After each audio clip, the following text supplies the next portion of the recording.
Why did you decide to become a video game developer? AKA, why did you do this to yourself? It's like giving birth. It's painful, but it's satisfying at the same time. Not that any of us three can tell. Yeah, I can't speak from experience, but yeah. Why games released in December never qualify for awards? Sorry, this is not a question. This is my condolences. Yeah, we just wanted to let Expedition 33 have all the awards, so we decided to release in December. I'm sorry to say, but I hate this level in a good way. You can fully blame me because I think I took the first pass at this one. We've lost Frog. Croak if you are there. Are you with us? I couldn't hear anyone for a while there. I thought you got angry and rage quit. Well, that too. It was just conveniently I also disconnected apparently. You said getting inspiration or based on some slugs that you found. What do you mean? You are not going into the woods searching? No, I'm not going into the woods looking for slugs. I wish I could. I wish I had the time to do that.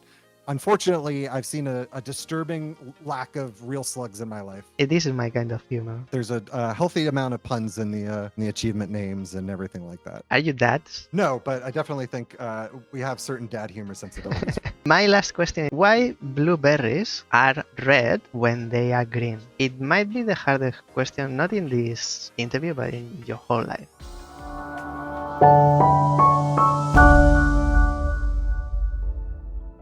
Hello everyone, and welcome to the stream. This is Melduin, a small streamer from Australia that plays puzzle video games, and not only plays the games, but also talks to the people who make the games. Like today's very special stream, I'll be talking with the developers of Slugtrip. Let me introduce you to atallfrog and Lou. How are you guys? Hey, doing good. Thanks for having us. Yeah. We're super excited to talk to you, and thanks for reaching out. We're definitely excited to talk about the game. Slugtrip is releasing on the 22nd of December this month, meaning it's the 22nd in the United States. That will be the 23rd in Australia, and sometime in between for the rest of the world. And we'll talk about the game, and we'll talk about them, about their likes, dislikes. There will be chat questions, usually at the end, but if it's something related to the topic we are talking about, I might ask at the moment. My first question for you two, are you ready? Oh, we are ready. All set, yeah. Okay, so first block is group of quick questions. Might not be quick answer, but that's up to you. My first question, what was your first video game ever? I need an answer from you both, so one each. So the first one I can remember, this might not be the first one real, but my first console was a Sega Genesis, and there was I don't even remember the name of it. There was a Batman game, and I remembered playing that one. First game I got, huge Batman fan, and played that to death. I just played that game every day. Yeah, I want to say my first game was the original Mario Bros. On NES. I think that's my first memory of seeing any kind of game at all. I know the Mario one. The Batman one is like a side-scrolling, horizontal. Yeah, side-scrolling. There was one that came out based on a movie. It wasn't that one. This is classic Batman looking, the blue cape and everything. And how old were you? Oh, I don't even remember. Definitely single digits. I was probably like 5 or 6. Yeah, I mean, probably the same boat. I'm guessing around 5, somewhere in there. It's been so long. But yeah, probably 5, 6. Do you watch anime? I used to watch anime a decent bit. I don't really watch it too much anymore. But yeah, I mean, I like some of the big name movies, like Your Name, those kinds of things. Do you watch it subbed or dubbed? Gotta go dubbed. Dubbed. I mean subbed. I said the wrong thing. Subbed. Yeah. Interesting. Yeah. Subbed. The opposite of what I said. I subbed as well. I'm kind of in loose boat where I don't watch a lot of anime. I think I've watched more this year than I have in actually a number of years, and all subbed if I can find it. Any favorite series do you like to share? This year I watched, I think it's been out for a while, I don't know when it came out, but I watched the miniseries called Pluto, and I really like that one quite a bit. I like that one a lot. I'll take note because I don't know that one. Pluto, like the planet. Yeah, yes, Pluto like the planet. It's very cool, kind of influenced by Astro Boy, but kind of like a more intense one. It's a very good miniseries. Okay. I can't think of the last series that I watched. As far as anime movies go, though, I really liked A Silent Voice. I have that one actually, physically, like with a case. Oh, nice, yeah. In a disc. Good recommendation. Do you have a favorite video game soundtrack? Favorite video game soundtrack? Probably Chrono Trigger or Final Fantasy X. I like that. Yeah, Chrono Trigger is really tough to beat. Although like favorite game song, if I'm going to like take your question, I'm not going to break it up too much, but favorite game song is actually Chrono Cross's theme song. I love that song so much. Favorite video game soundtrack, probably Chrono Trigger or Bastion. I just love the soundtrack of Bastion so much. I like listen to that. So it's one of the only game soundtracks I listen to when not playing the game. I think that soundtrack's amazing. I like all your answers. Do you have a developer that you admire? I would like to be like this. Want to go first, atallfrog? Yeah, I can go. Like there's there's a lot, but like again, just like Bastion, just everyone at Supergiant. I just think like every game they come out with is amazing. Their art direction's great, their game design's great. Like they're just able to kind of like strip down all of the genres that they tackle in like such a very elegant way. Like Transistor does like kind of turn-based, kind of real-time RPG combat. Like Hades, everyone already knows that's great. Like Bastion, all of the different weapons and how those felt unique. Like it's just everything they do is great. I love Double Fine and Tim Schafer, and like big fan of like old adventure games. So like, and then also the sense of humor from those games as well.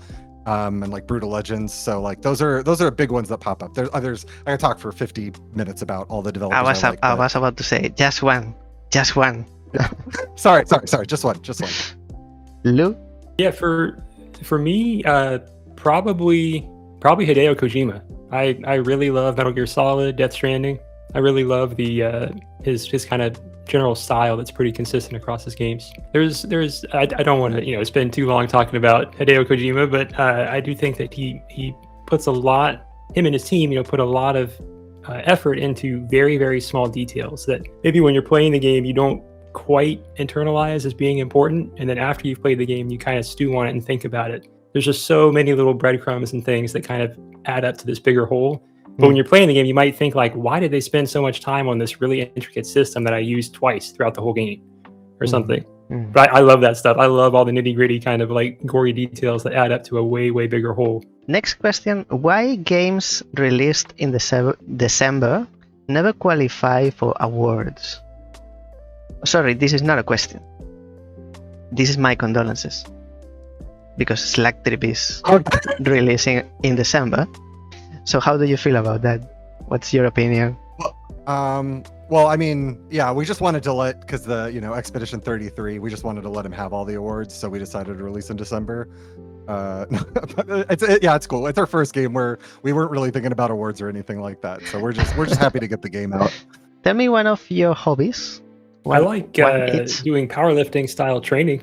I don't do any kind of powerlifting competing, but I really enjoy the structure of powerlifting training. Powerlifting is lifting weights? Yeah, it's lifting weights, but it's focusing on squat, bench, and deadlift as kind of like the three bread and butter, and then you do some accessory stuff kind of around that to pad things out. Okay, and it's not related to Paralympics? No. Okay. Oh yeah, it's like power is in like power, like force. Yeah. Powerlifting. Yeah, powerlifting. Oh, powerlifting.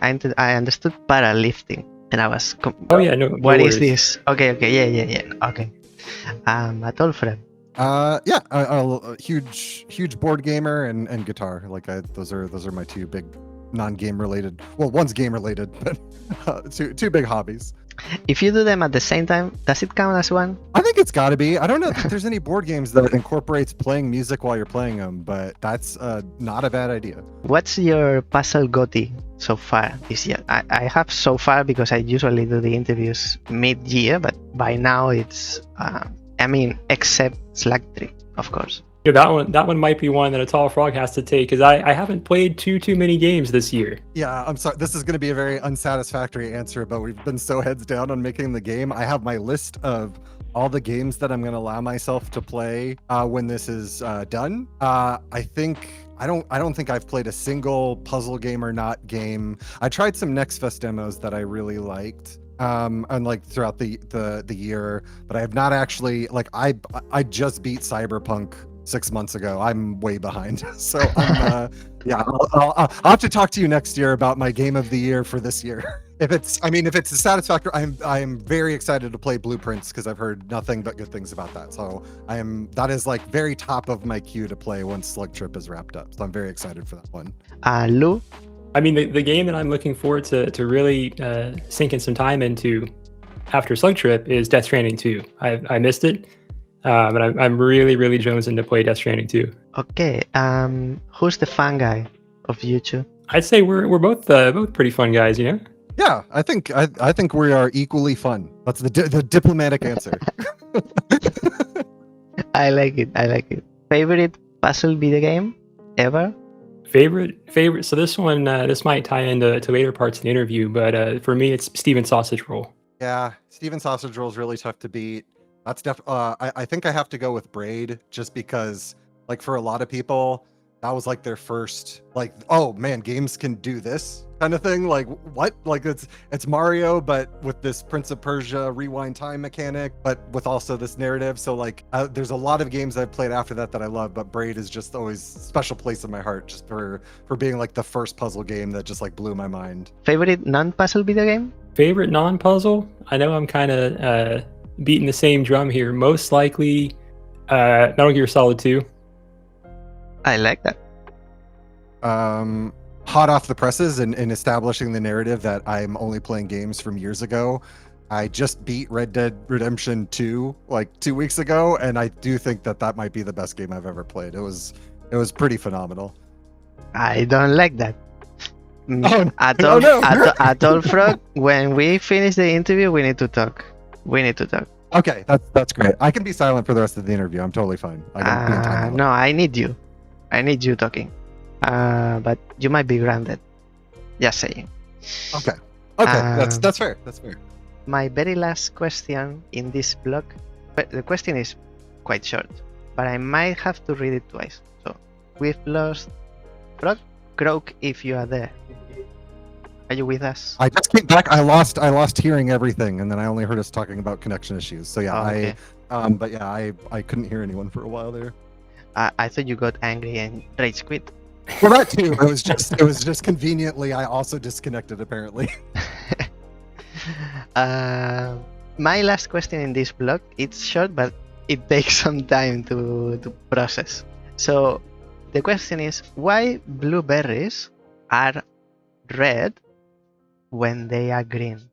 Why blueberries are red when they're green? It might be the hardest question, not in this interview, but in your whole life.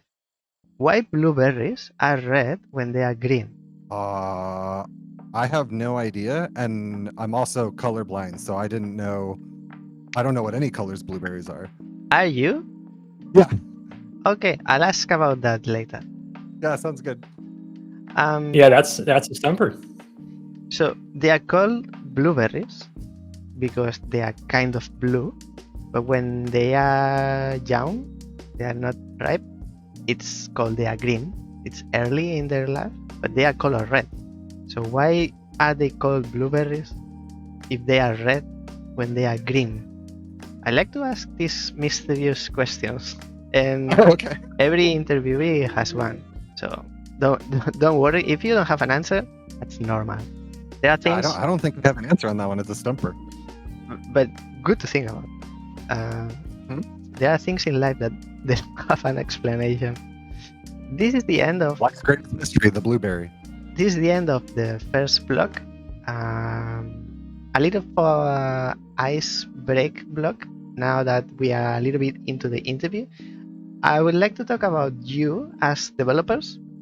This is part 2, and how you decided to become a video game developers.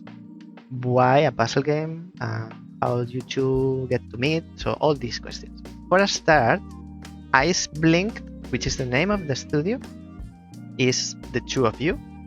Yep, just the two of us. Okay. Do you have specific roles? Yeah. So atallfrog is on the art side. I do the code side. We kind of put our heads together for the the music and sound effects side of things, and then design is completely co-designed. Design as in puzzle design or general design? Yeah, pretty much the whole thing. The whole design of how the game should be, making levels, that kind of thing. Yeah, project managing, like, because Yeah. some people confuse design with art, but there are different kinds of design. No, yeah, it's like what Lou said, split between game design, art, development, and all of that stuff. Is it your day job? No, it's not. I work in games in my day job, and then this is like the side working on games job. Yeah, and for me, I didn't work in games for work prior to working on this game. So this was kind of like the first real go at it. So for Lou, this is your first game. For you, atallfrog, is this Slugtrip your first game? It's the first one where I've done these kind of things. Like I've worked on other games before, but it was as a programmer, and so this is the first one. I've always been interested in design, and I like doodle all the time. So getting to do the art and co-doing the game design were like big things on my wish list to be able to do. The previous experience was with other people, or was for you? Yes, yeah, I worked at other companies previously. This is the first Iceblinked game. Okay, so it's your first baby. Yes. Why did you decide to become a video game developer? AKA, why did you do this to yourself? Lou, did you want to go first? Sure. Yeah. I mean, I think for me, ever since I played games as a kid, I always had the thought of, I'd like to make one at one point. And as I got older and went to school, I got interested in computer science and programming and that kind of thing. And still, at that point, was very interested in trying to make a game, but it just didn't really happen. Finished up school and kind of got more of a standard kind of corporate-y series of jobs. And then here in just the past year and some change, things lined up where we both had the opportunity to kind of put our heads together and see what happens. And then mine is like I've always wanted to work in games. Specifically, I normally have been doing it on the programming side of things. Right out of college, I did do a couple of very basic Flash games and an early Unity game while I was trying to just build up post-college experience to make my resume look a little better while I was applying to places. And then it just kind of happened that like late last year, we were both kind of available to work on something. We both wanted to work on something, and there was enough of a split on what we wanted to do that it all just kind of fell into place. Frog, you studied programming? I understood that correctly? Yeah, I had a weird degree where it was kind of a mix of stuff, but yeah, programming and graphic design, and it was kind of a hodgepodge degree. So my follow-up question was, did you two have some previous studies, or are you self-taught, doing things by yourself and kind of? Yeah. So from a coding, from a programming point of view, I have a lot of experience doing that stuff, but not really within the field of game dev. So that was definitely a bit of learning there. I had done some really, really small kind of bare bones game stuff while I was back in school, but that was a good handful of years ago. But yeah, so no stranger on the programming side, but definitely a stranger to a lot of the nitty-gritties of coding specifically for games. But then for the kind of the bigger picture stuff, in terms of designing a full game and all the pieces that go into that, definitely was a learning experience and first go around with Slugtrip. I was going to say, because now that you say that you have previous experience programming, I was thinking it's interesting that atallfrog has a programming background but does the art, and Lou does the programming. But I didn't know that you had previous experience with programming. Lou is easily the better of us as a programmer. So I think just understand. I can do a lot of stuff specifically game related, but I have a very short attention span and want to do everything. So Lou dove into the programming stuff, and I was able to kind of do these other side interests that I kind of have just as much as programming. And also, I can't draw at all. So yeah, it was perfect. And I know you are set in the US, but you are in different time zones. One is west, one is east. How did you get together? You met at some point and you decided hey, we can do something together. How did this So yeah, with Slugtrip's development, we actually haven't seen each other since we started working on it, which is kind of wild to think about. But yeah, the entire development of this game has been done, digitally. Just mostly over Discord calls and Discord, IMs, that kind of thing.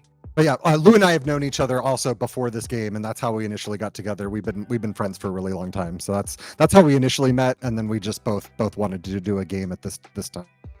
What motivated you the most to develop Slugtrip? What I mean is, what were you thinking? Like, I want to prove myself that I can make this. I want to prove myself that I can do this at a certain level of quality. I just want to have something in the market. I want to do a game for my kid. I don't know. What's the reason that motivated you to make this game? Yeah, that's a really good question. I think for me, it's just like I've always loved games, and I've gotten to work on one side of it, but I've never got to touch on the other things that I wanted to do. And I just specifically I love indie games, and that's what got me into wanting to make games. And so I always wanted to take a crack at that. And then also just there are just so many things. Like, I have a very specific sense of humor that Lou lines up with. We have very specific sets of references. We have sets of games that we like the puzzle games, and it's just all of these things kind of rolled in together to make sense to make this one. Because obviously it would be great if it took off and everything, but the big motivator was I wanted to make something that I was proud of and have fun doing it, and do something that I hadn't really done before. And so those were kind of the big motivating factors for me. Yeah, I think to add to that, it was also to make something that we kind of had the full control, full agency over, the entire package. Everything is how we want it to be, as best as possible. There are time constraints and everything, but as best as possible, it is, trying to make sure we fulfill the vision that we saw, and it's totally undiluted. Did you have some expectations? We have these goals, we have this time to develop the game, we have to stick to this. So I think first and foremost, the goal was to make a game in the first place, but we did have some notion of timelines, just because the unfortunate reality is that the Iceblinked dev budget is not the Silksong dev budget, so we don't have an infinite runway financially, but we were fortunate in that we had a nice amount of time to kind of really give it our all. Now, as far as expectations go, I think that's a bit of a tough one, because we did kind of carve ourselves into a more niche area in making a kind of grid-based puzzler. But it's what we were passionate about putting together, and also with it being our first game, working on our first game together, it felt like, compared to some of the other ideas that we were bouncing around too, easily the most tractable one as an initial game. How long did it take to make Slugtrip? Go ahead. A little over a year, all things told, and there's a lot of stuff in between that, time spent forming the actual company and stuff not directly related to the game, but important for the game to exist. But yeah, I think the initial talks were last September, and so last September to now. I'm used to games taking 5 years in the industry in general, not puzzle video games. It sounds really short. It is very surprising how even the simplest games, you can be oh man, I could work on this for another year, given the time and the budget. I definitely hear you. It's 1 to 2 years is a tight timeline for any game, for sure. Did it take longer than you expected, or shorter? Kind of, you already answered it. I feel like it was pretty much on the mark. We were kind of hoping for around a year, and calendar wise, it's a little over a year, a year and some change. But it was with those extra things that we kind of just had to learn and pick up along the way, pretty much close to a year. I'm very happy with it. Individual tasks that I would say sometimes took longer than I thought they would, but as a whole, we still managed to stay in the timeline. So I don't know if that was just fortune or we were just background project, our subconscious project managers were keeping us on track, but it all worked out. you are working separated because you are in different coasts. The question would be, what is the biggest challenge from working not in person? Oh, I mean, really, I think it's been very smooth sailing. Like maybe every once in a great while the time zones just don't line up, and we could have gotten something done the night before instead of the next day. But it really has not been an issue at all. It's been very smooth sailing. I'm the one on the West Coast, so I feel like the biggest hurdle is Lou's awake working on the game, and I'm sleeping in. And then I wake up and I get to hear all these cool things that are in the game, and then I'm like, okay, great. I'll look at all of this in 2 hours after I've had my coffee and wake up. And the same thing goes. atallfrog sometimes will be adding stuff for in my time very late at night, and I'll wake up in the morning and see the kind of new stuff that was added. This is the end of part 2. So this was about the studio and they as developers. Thank you for that. I would like now to start the game block, and we'll talk about absolutely every aspect. Yeah, sounds good. I'll say again, if someone missed, this is not the demo. Is the demo still available? No, we took the demo down just because we made a lot of changes to it, and because we're just a two-man team, unfortunately, we just don't have the time to support and update it and make sure all the save data stuff is supported. So we made the choice to take it down. But yeah, this is our current playtest build. So this is the latest of everything. Okay, WASD or the arrows. So this is a puzzle game, of course. How could it be otherwise? And what I like to say and mention, it's a sliding puzzle. So you move by sliding. It's not directly move. We can go number 2 and 3, right? But we can also move forward. I understand. Yeah, and Oh, go ahead, Lou. sure, yeah. In this build, we did set things up so that those roadblocks can be unlocked much more quickly in case you want to advance farther a little more quickly. But in the real game, it's kind of a little more carefully constructed, where you have to hit a certain number of levels in the waypoint before you can go, as opposed to just beating one in each waypoint. I'll explain a little bit of the mechanics, but because I know I will do an awful job, you correct me. This is a sliding, also pathfinding, because you don't move. If you move to the right, you don't move one square, you move all the way until you hit something, like for example I just did. And it's a pathfinding because you have a limited number of moves. You can't roam around the level as much as you want. You have at the top left, you have these green bars. They represent your moves. So every time you touch a tile, you leave a trail of goo. I'm not an expert on slugs, so might be it might have a specific scientific name, but bear with me. It's goo, slime. Mucin, I think, is technically the right one, but goo and slime works great. Music is world related, or is it I think it changes when it's like different tracks. How is it? Yeah. So there is a general vibe that's consistent for each environment, but it does the type of music that's played in each environment you visit is different. Something that I would like to tell you, that it took me some adjusting when I was playing for the first time. Like with this move, I've used three of my goo slime bars, but it's the trail that I leave behind. Whereas while I was playing, I was thinking that the one I'm taking, it's also used. So it took me some adjusting, some mind. Like I would. Yeah, so how we explain it is like every time you leave a space that doesn't have slime in it, you spend a slime to leave that space. So instead of spending slime when you enter a space, if you just think about it, every time you leave a space, you drop a slime. And then if you go over a space that already has slime, you don't use twice. You don't overspend.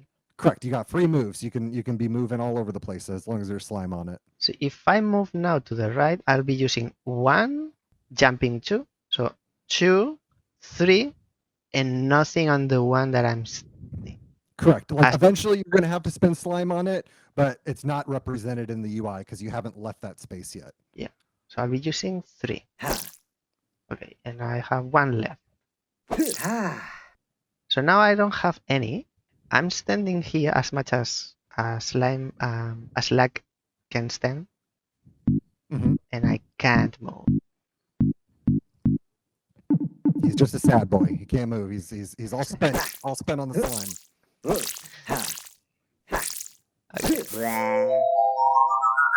So when you run out of moves, you stop. And that's what happened Yeah. here. That's what this level is Mhm. teaching. It's like you don't need to stop on the exit tile, on the mushrooms tile, because you hit something, which is something that you don't automatically stop if you hit the mushroom. You'll keep going because the rules of that slug are you move as far as you can until you hit an obstacle or you run out of slime. So that second puzzle is basically teaching that sometimes you need to basically our dev phrase is burn excess slime so that you can just land on the mushroom because otherwise you'll overshoot it. I like that. I like this level design. And when I saw that, it's okay. This is going to be a good game. I'm intrigued. This is my favorite question. I'll go straight to it. How do you design the levels? How did you do your process for level design?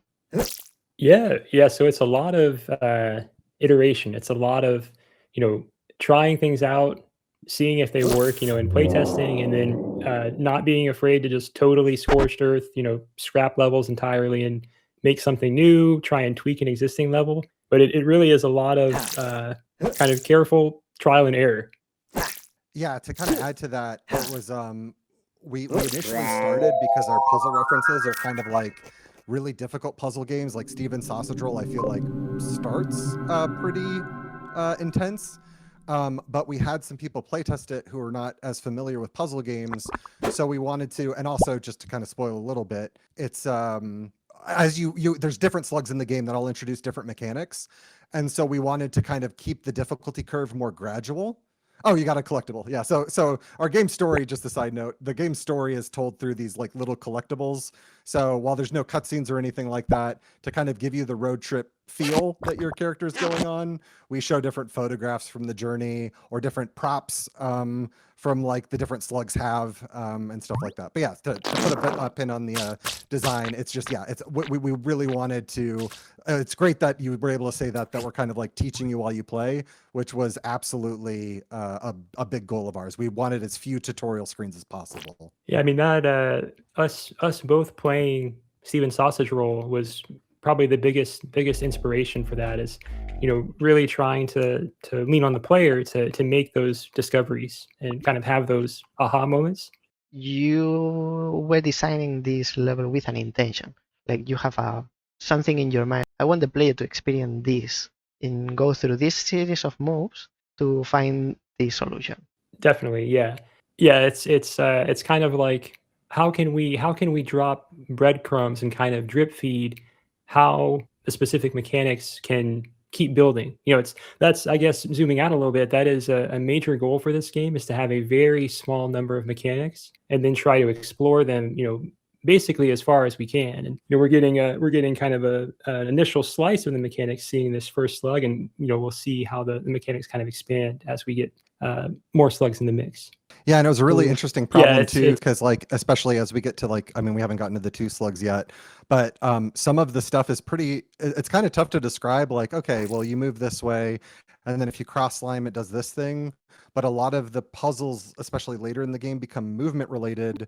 We actually had to kind of create a spreadsheet and come up with like a shorthand to say like this mechanic, this slug tech does this thing. Have we done this yet? Have we done this combined with this thing yet? And kind of have our cork board of like, we haven't done these 2 things together yet, but we did show them this in a previous puzzle, so maybe we can make this a little harder now, because like now we have this thing added. I'm talking ambiguously because we haven't gotten to some of that stuff yet, but it was very much like kind of trying to be able to vocalize as best as we can all of the different nuances to all of the different three slugs, because they all behave differently, and then trying to just do every single combination of mechanics that we could think of in a way that felt like we weren't throwing you into too much. Like it was just the right amount of difficult. We didn't want to throw anyone in the deep end or anything like that. We wanted general gradual difficulty curves.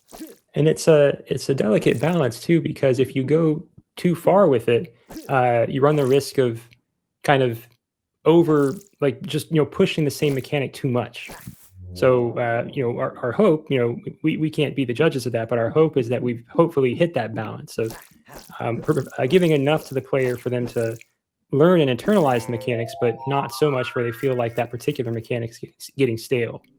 And then the nice something I'm very happy with how the game's turned out is that as slugs are introduced, the mechanics that you've become familiar with, you kind of have to re-evaluate in different ways.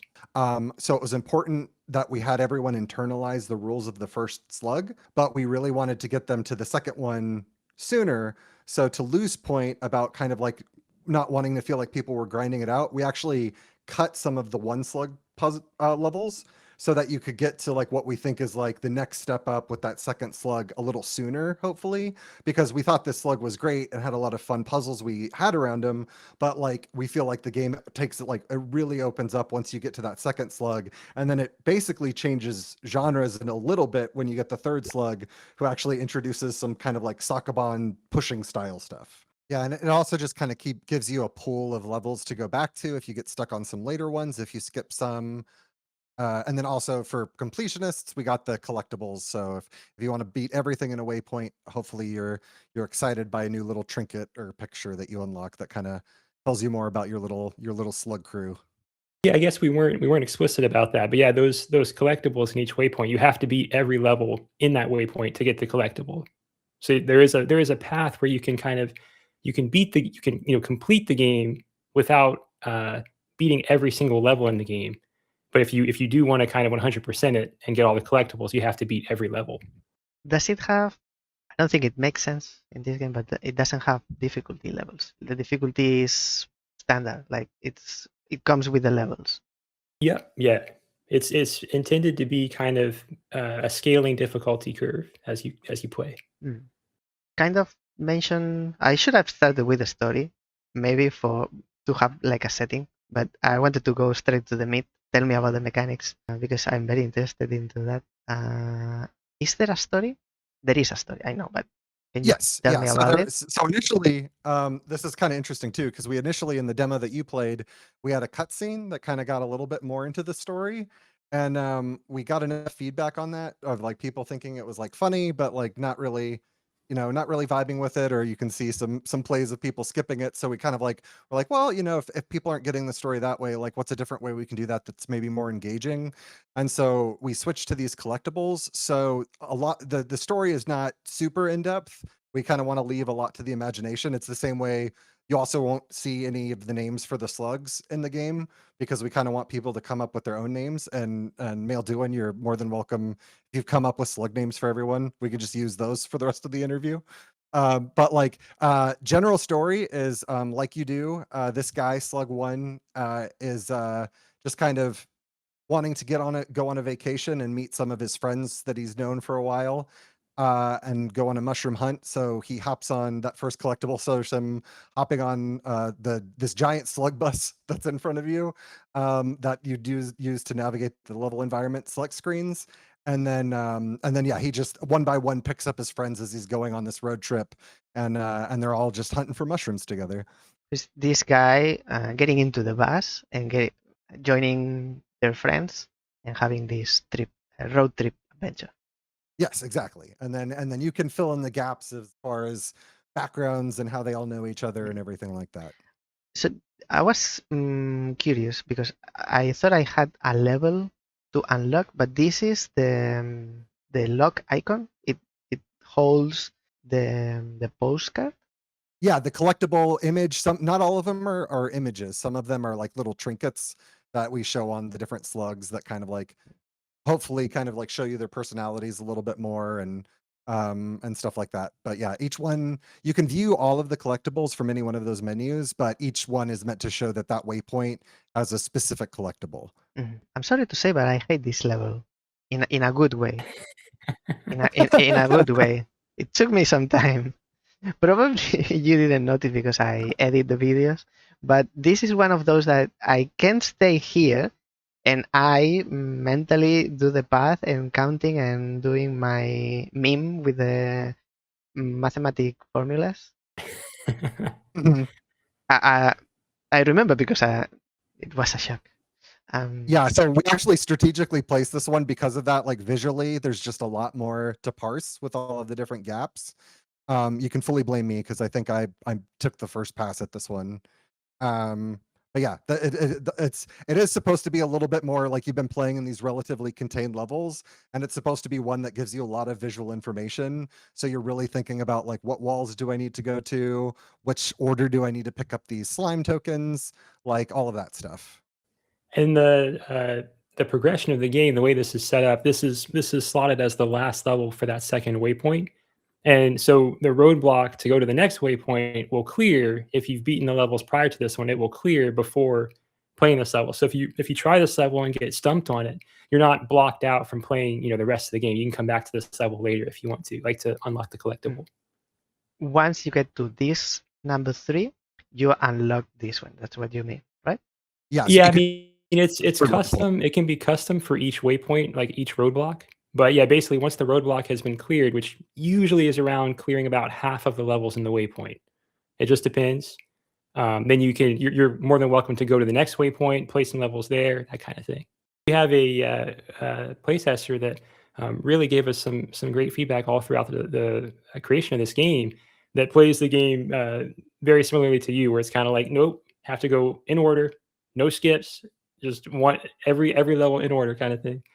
Are you worried that players will skip some levels that they are meant to teach some moves, skill slash knowledge about how the game works, so that they go forward in the game and they are missing those skills? Yeah, so those roadblocks only clear when we feel like you've learned most of the key things from a waypoint, and then you can move on to the next one. And then some of the later ones are kind of like the hardest versions of those puzzles. And because one thing we found in playtesting is everyone kind of learns differently. So some people learn best linearly, and some people learn best in kind of like a non-linear fashion.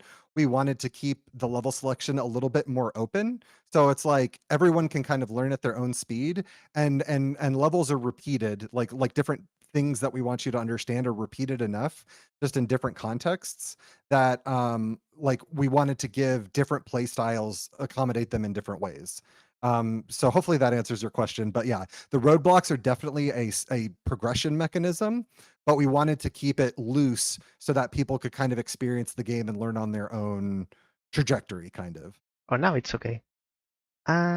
Ticket to Slide. I like this is my kind of humor. Oh, cool! I'm glad. Yeah, there's a healthy amount of puns in the achievement names and everything like that. Are you dads? No, but I definitely think we have certain dad humor sensibilities. Oh yeah. It's in the And DNA. when you're in that collectible viewer, you can kind of skip ahead and see the outlines of the future collectibles, but you won't know exactly what they are until you actually unlock them. Which engine is the game made on? Yeah, so this is made in Love, which is it's a framework as opposed to an engine, just with the distinction there being with the framework, it kind of gives you the lower level tools, and you can kind of build it any which way you want to, as opposed to being kind of like prescribed to a particular workflow that an engine would have you go down. And that's not to disparage engines in any way. It's just that for my preference with coding and that kind of thing, I much prefer having a lot of control over how everything works, and so the Love framework was a really great fit for that. Say the name again. It's Love, Love. Oh, I thought I misunderstood. Love, And that's a framework. It's not actual engine. Yeah, it's a framework. So just there's a lot more coding involved, but it gives you a lot more control over all the pieces. Probably I'll skip this because we've Yeah. seen Well, we this wanted to keep it slug open, already. so you can just bump over. Since we can move forward, here in this environment we find the second one. Yes. Okay, let's have a look. And I know nothing of making games. As a player, it's something very common to have undo and redo and reset these kind of things in a puzzle game. It's very common. It's like almost mandatory. But at the same time, I've seen this year, for some reason, many puzzle games that have struggled to implement this mechanic or option for the player properly. And they crash and they bug and they don't reset properly. One, did you have problem implementing this mechanic? And second, because you are doing it on this framework, how easy or difficult was to implement?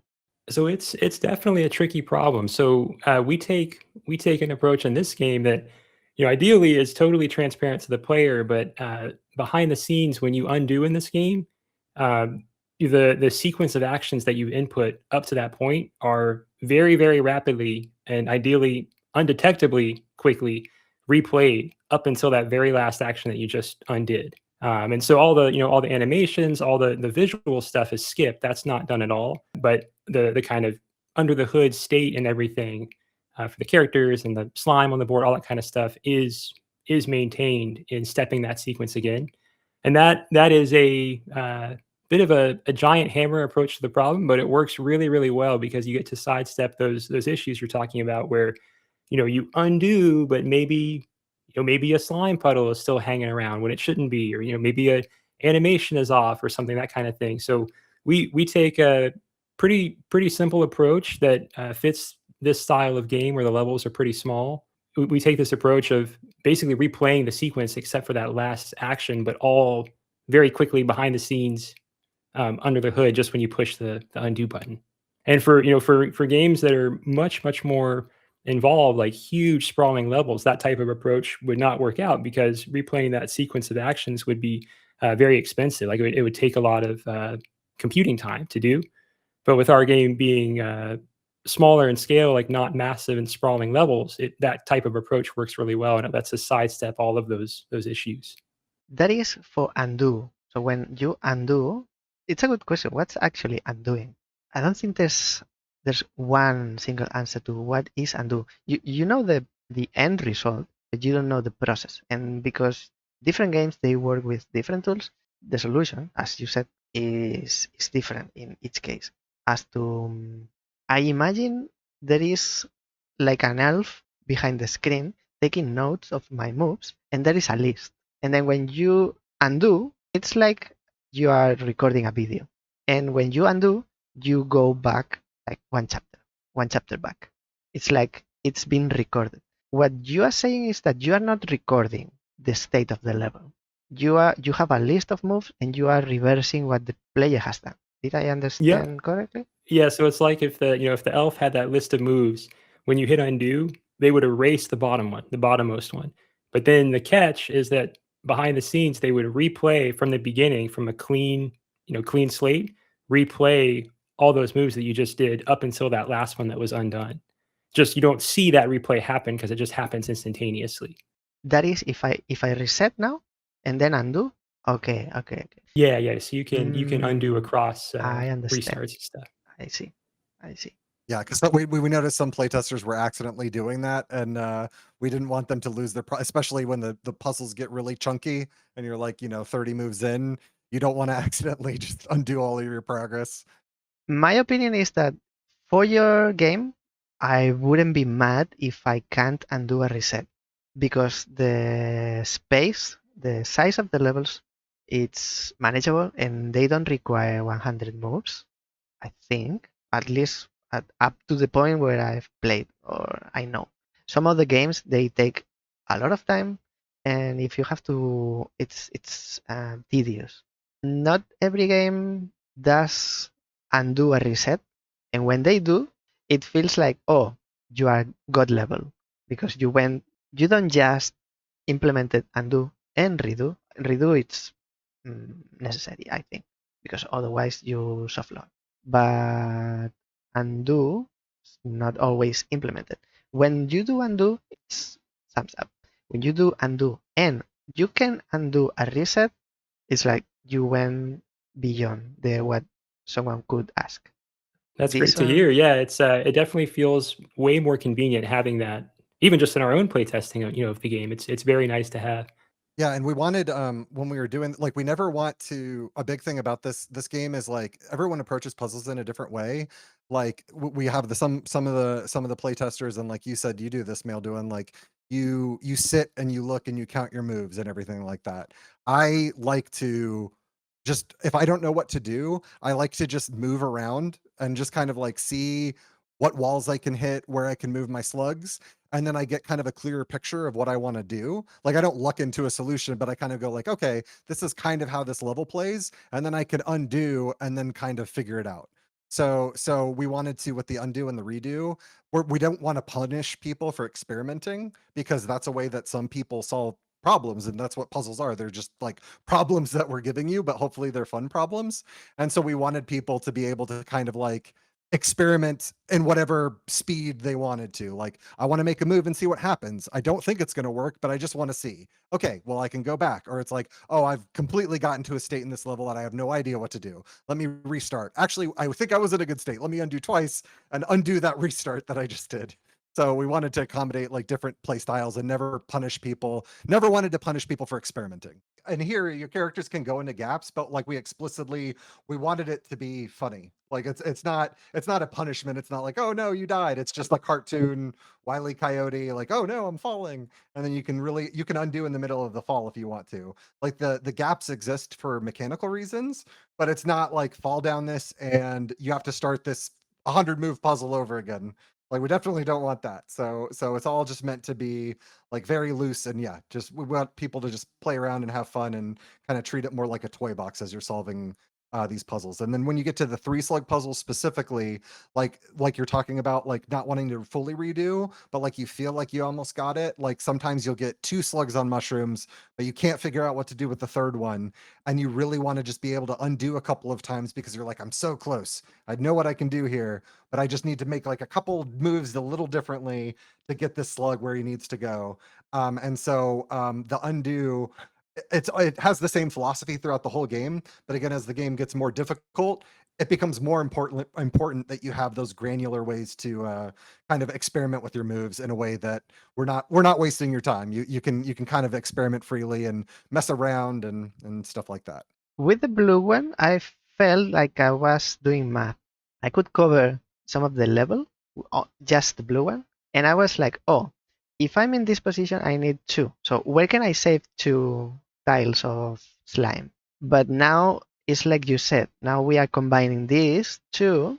So now the rules change for the blue one. Blue one is still it's like a math game. Like you need to add up to the endpoint. But now with this one that jumps, changing the rules of the game. And Yeah, like so and that's the whole big important part of that whole cave section is just knowing how important walls are to the blue slug, right? Because like he's going to move as far as he can in one direction.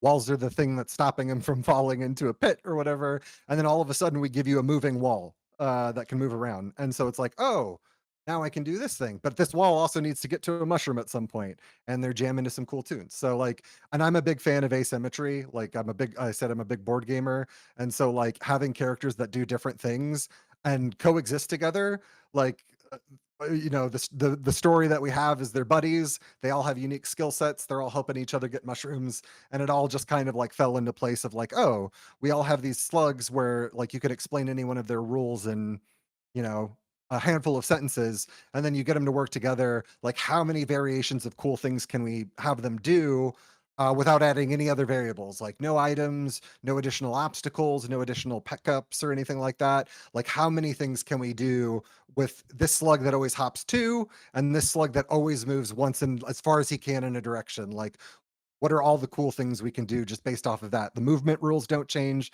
the inputs don't change. It's just these individual movement rules for each slug. How do you come up with the mechanics?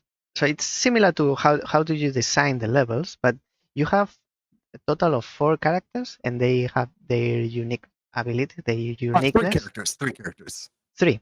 Maybe if we get to do DLC, maybe we'll come out with a 4th one. World exclusive. Yeah. This is the official announcement. There's a DLC coming. Exactly.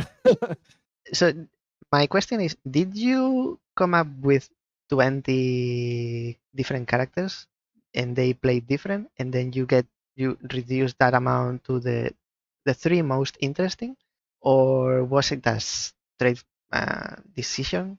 So we started with that blue slug, the first slug. That was the kind of core, I guess, guiding piece of design that we had from the get go, was doing some kind of twist on the slide puzzle stuff, like sliding puzzle stuff.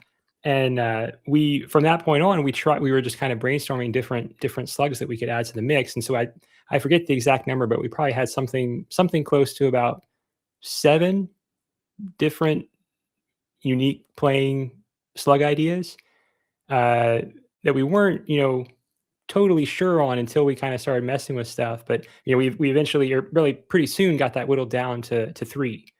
And I don't know what it is about 3 in particular, but it really just kind of felt right. Like especially when they're all combined, we might see it here.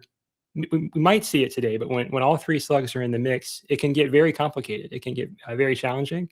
And so it felt like going beyond that, like having 4 slugs, that kind of thing could get out of hand to the point where the player might just get frustrated. So our hope is that 3 slugs is a nice upper bound to make the puzzles manageable, but still very challenging. It's already challenging. That's good. That's good. How many levels are in the game? There's about it's over 60. I think the exact number is 62, somewhere in there. Yeah, it's 62 with like an asterisk that like there are a couple puzzles that we're playtesting that if they're good enough, we'll be able to squeeze those in before release. And something kind of interesting with the just talking more on the playtime side of the fence. So when you first start the game, the initial segment when you're in the cave is intentionally, like by design, meant to be a relatively quick sequence. We don't know exactly how long that's going to take on average for most players, but it's ideally pretty quick, so you can get to this section you're in now, the forest, and we expect players to spend probably at least a couple hours would be our guess in the forest if they're playing, assuming they're playing every level.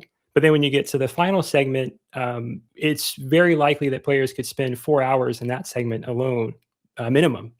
Some levels in our playtesting can take, individual levels can take maybe 40 minutes to an hour to solve. So it's 60 levels, but it also it's related to the difficulty. Yeah, so it's definitely like there's 3 environments, right? We're seeing the second environment. This is not 2/3 into the game, really. That third environment really takes up like a big bulk of the playtime, which is like what we kind of wanted, where we wanted this gradual incline of like, you have these 2 slugs, like this one slug, okay, you're getting the ropes, you're feeling it out, like you kind of understand where he goes, or how he works, I mean. And then you get the second slug, okay, feel that, it's a little harder, things are escalating a little bit. And then you get to this third slug, and you're talking also about like, this 4 slug. Lou actually designed a lot more of the 3 slug puzzles than I did, just because there's a lot of art stuff to do towards the tail end of this. I drove myself up a wall trying to design 3 slug puzzles. I can't imagine. I would do it if it was cool. I would bite the bullet so that people could have fun. But 4 slug puzzles, I think you just need to have a super galaxy brain to design some of those, because these 3 slug puzzles, they definitely tested like every design muscle I had to get these in a way that hopefully feels satisfying to players, like doesn't feel cheap. It's like, no, they're hard, but like we taught you all the lessons, you're good to go, these are the final exam levels, like you'll do fine, you'll get it. So that's really our goal for the 3 slug puzzles, especially, is it's like everything is supposed to be good and fun, and then when you get to those 3 slug puzzles, hopefully it feels like a victory lap where you're like, okay, I'm ready, I've been training, I got it. Like let's these are hard, but I can do them. So yeah. Lucky we have a DLC coming. Yeah, we'll see how well this one sells. We'll see. We'll see. Oh, I'm going on the street with a sign, mm, wish list or buy Slugtrip. I want to see those for Slug levels. Okay. Oh yeah. If anyone wants that for Slug, please wish list Slugtrip. Please That's buy right. it, play Yeah. it. Let us know. Let us know what you want the four Slug to be. Design the levels for us. We'll love to hear all of it. I've stopped here in this level because I think there is something that is required for the player to discover. I think, if I don't remember wrong, and I don't want to show it. I want players to discover how to solve this level because Sounds good. Yeah. I remember there is a move, a special move that you can do. I don't know if it'll show anyway when we get to the third slug, which I want to see because I haven't seen. I've only seen these two. Oh, the third one is the one that's like a snail. Yes. Yep. Yeah. Yeah. I see. I've seen it in the trailer. I think pushing Yes. the characters. I think. So I won't finish this level because I think it involves this special mechanic or a special move or intrinsic. I don't know proper way to say it, but I won't solve this one. I want players to discover by themselves. I don't want to spoil everything. I want to showcase the game, not do a walkthrough. So we go to. We need. So unfortunately, I don't know that there's. I definitely appreciate the sentiment. I don't know that there's a way to get all the way to that to preview that one slug without demoing what you're tiptoeing Oh, around. So I'm fine. I'm fine going one way or the other. Yeah. This Yeah. level has that particular thing as well. And to go to the next section, I have to finish any of these levels or specific Correct. ones. Any. Correct. But if 1 and 2 they need this mechanic or this move, Yeah, I'm we could do a guessing. scan through, but I think most of them will need that. We can check though. We can. Well, sorry everybody, this is the end of the stream. For your own good. Yeah. So, but yeah, to kind of like hint at what you're saying, if we can like hand wave it, there's hopefully, because you're talking about the mathematics of this blue slug, without saying what it is, what we kind of try and teach in those early levels is to like look at a level, you see the mushroom, you see where you want to go, and you're kind of counting spaces a little bit if that works for you, or you're kind of playing it more free form because you know the rules of that slug. The second slug is you know that it always hops 2 spaces. It's always going to hop 2 spaces. It can hop on walls, and that works. So there is an interesting problem when you're looking at certain levels of like, okay, can the slugs get to both mushrooms? And that's not maybe always as cut and dry as some of the earlier levels. So I'll just leave it as like parsing the levels and kind of thinking about where slugs can get to can become an interesting thing and maybe suggesting additional things that you can do in the game. I'm not sure if that's what I was referencing. Maybe you are going too light on the spoiler thing. Maybe I'm being too opaque. Yeah, without spoiling it, I'll be one step higher and I'll say there is a way to move the blue slug without moving the blue slug. If I don't remember wrong, maybe I'm crossing games and that's a different game, but I think that's There might be the slug might be different, but like yeah, the sentiment is the same. Yeah. oh, it's the other way. It's a way to move the green one without moving the green one. Yes. Oh no. It's sad because it has run out of moves, but it's still singing. Yeah. The music notes are just a little sadder. It's switched to a very sad song. Oh, it's headphones. Yeah. Headphones. Yes. Yeah, and there may be one collectible where you actually kind of learn just a little bit more about what they might be listening. So now I can go where the previous one has been to. And the way you got the levels in this order is by I'm teaching you this because you need it later, or like the solutions they take more moves or they take longer, so they are sorted in this way. So it's an approximation of how hard it is. If I can solve a puzzle in one move, probably it's easier than if I can solve it in 2 or 10.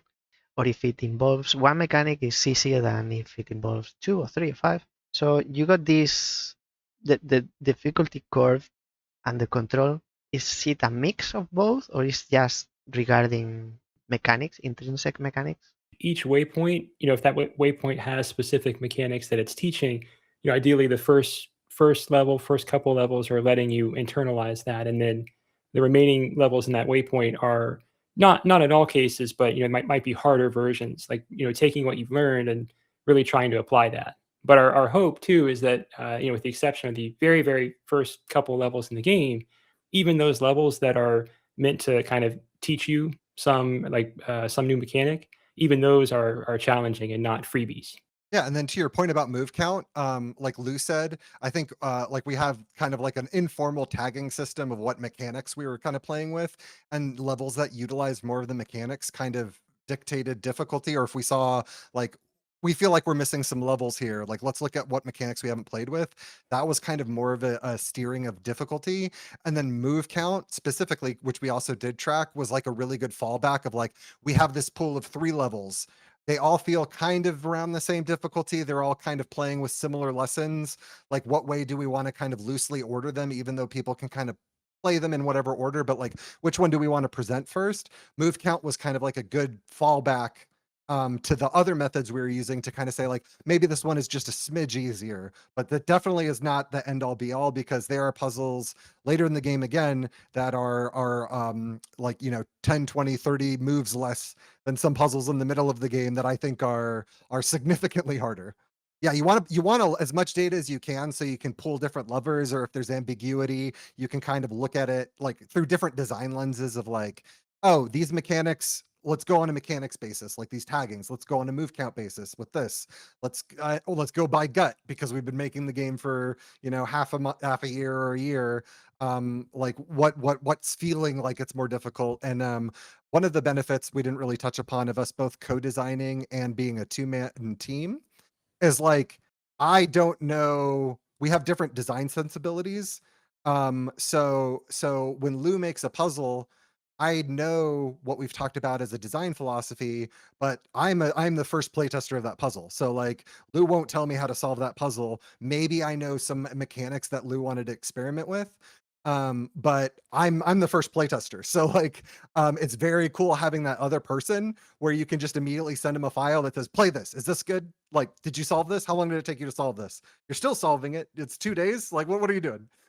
So that's also just hugely beneficial, is that you just have that other person who's in the design weeds as much as you are to kind of analyze puzzles and analyze difficulty and all of that stuff.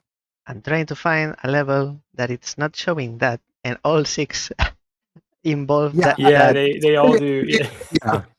Yeah. We appreciate it, but yeah, it's like, yeah, you can definitely go back and look at earlier ones or I think this is yeah, if I could say simple. spoilers so people can close their eyes if we do want to progress ahead. It's I'm fine either way. Frog. I'll say frog. Atallfrog Yeah. seems bit long for me. Atallfrog, tall frog, I'll respond to any of those. Hey you.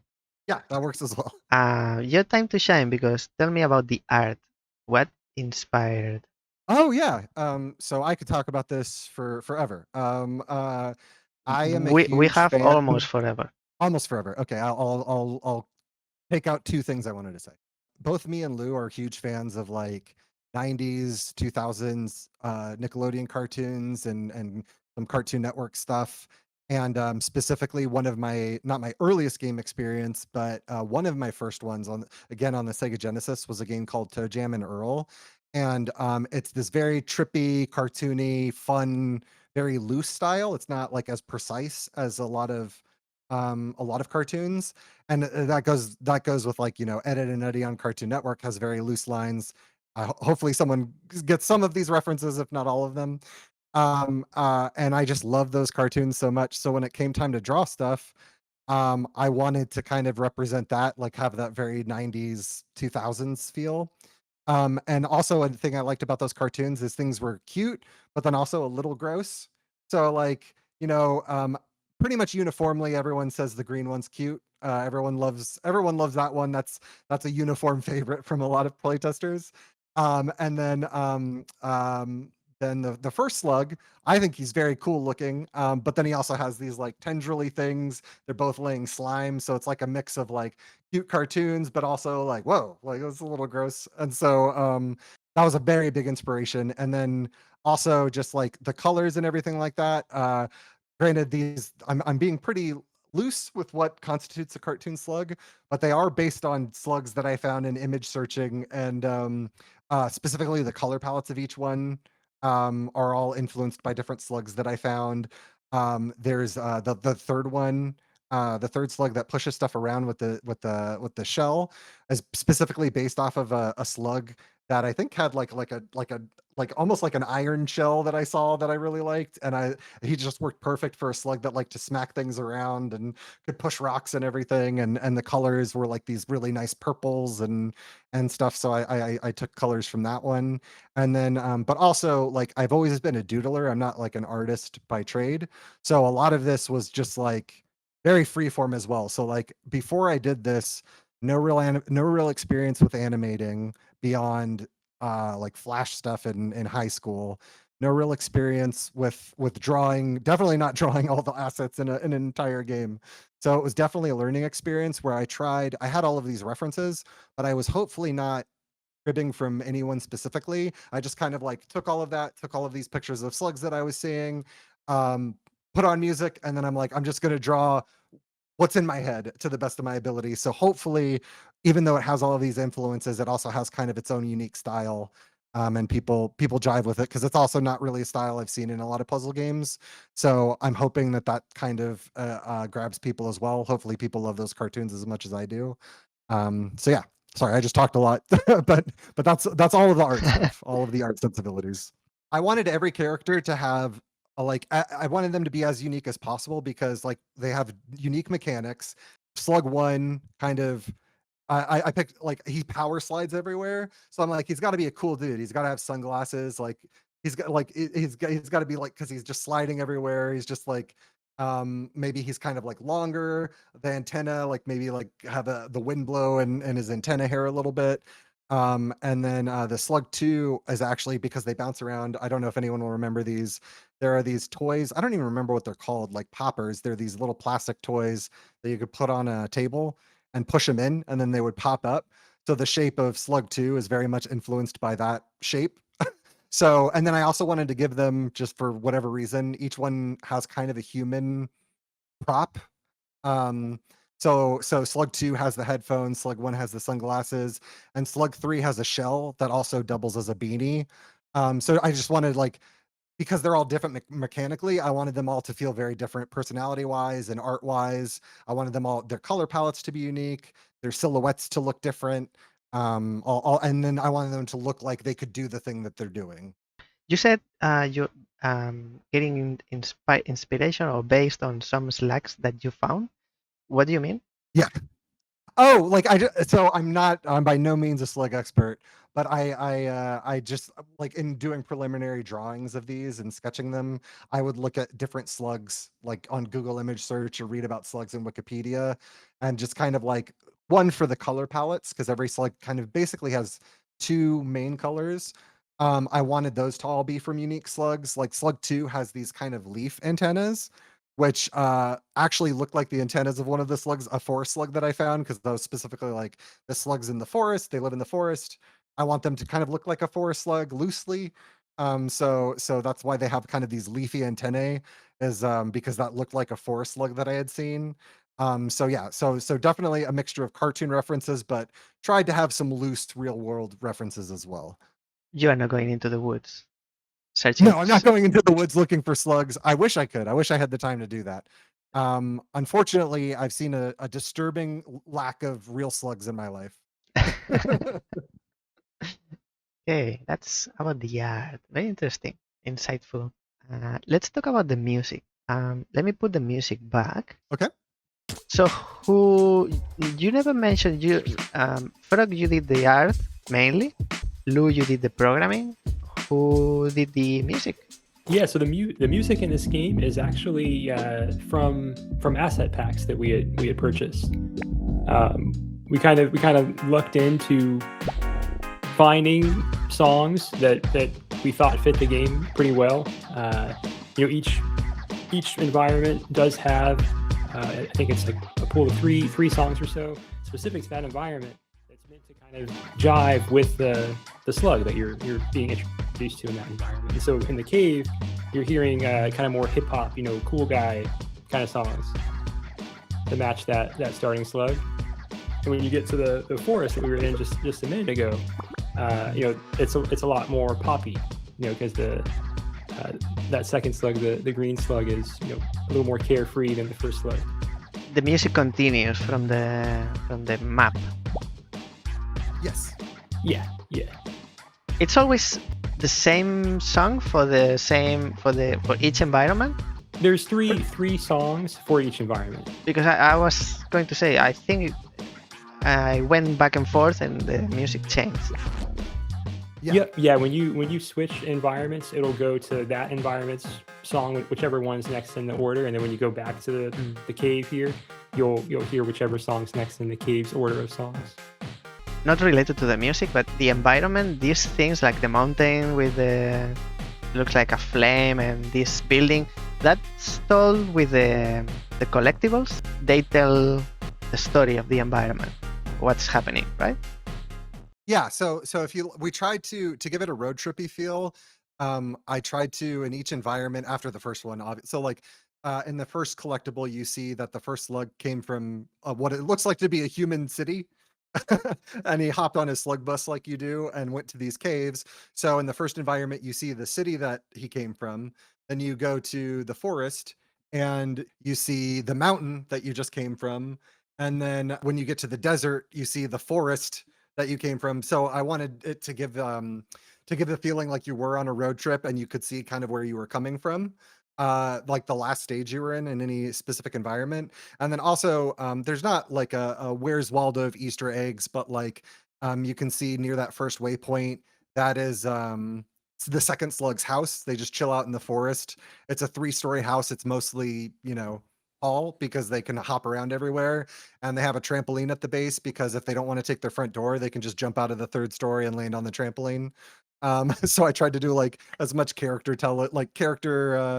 like environmental storytelling as I could, since we weren't really doing like a full story, but to hopefully give the game kind of like a little bit more character and again just kind of set, just like the music, the art, everything. We just wanted to set each time you found a new slug, you just got a bunch of new stuff to associate with that slug and give it a little bit more personality. I mean, I'm not sure if I'll be able to show the third one, but maybe if I just say that you can see it in the trailer, definitely, because Yeah, I've seen it somewhere. It's not in the game. Yeah, you can see it on the Steam page that you see a couple of moves that they make, and then in the new trailer that we put up, we show a lot more of that third environment and kind of very very intro stuff to what that slug can do. Okay, that's about the music. I'm so sorry to have to mute it. Not the sound effects, but I have to. Well, we're glad you like the music. That's good to hear. That was Lou was very patient with me because I am scope creep person, and I really wanted to do the music, and we just did not have the time for it. So I kept saying, I'm going to do the music this month. I'm going to sit down and do the music this month, and we just did not have the time. And so we just really wanted, but we still wanted stuff that really felt unique to the game and the style. And we landed on some really, hopefully, like we really liked all the tracks that we picked out across like the 3 different genres, and we feel like it just gives the game a lot of character, and hopefully they're all kind of put you in the puzzle solving zone. It does sound like first environment is more like hip hop. Second is more like pop. What can you say about the third one? You mentioned it's like a desert. What kind of music is it? We're getting into Johnny Cash territory when you get into the third one, so we get some a little bit more westerny sounding stuff. American West. Oh yeah, American Western. Sorry. So it's a desert, but it's kind of like not the dune set desert, more like Like far west, cowboy Arizona desert. Yeah. Okay, I'll try to get to the third one, but I need to rush a little bit. I have two things to talk about. One, maybe we can touch slightly because it's related to the mechanics, to talk about puzzle noise, which maybe it's not very relevant here. You tell me how much it modeled the levels or affected the levels. And the other one is the use of space. I'll start with the use of space. Maybe we can skip the puzzle noise if you think it's not very relevant for your game, not very important to talk about. But the use of space, I'll say one thing. I remember when I played the demo, I gave you some feedback, like the level, it was too small. Like I had to get close to the screen to see properly. I don't have vision problem, but it was very little, and there was a lot of let me show, a lot of margin, like dead space. And now I can see the levels are big and small, but they all like look zoomed in, and that's one thing for the space.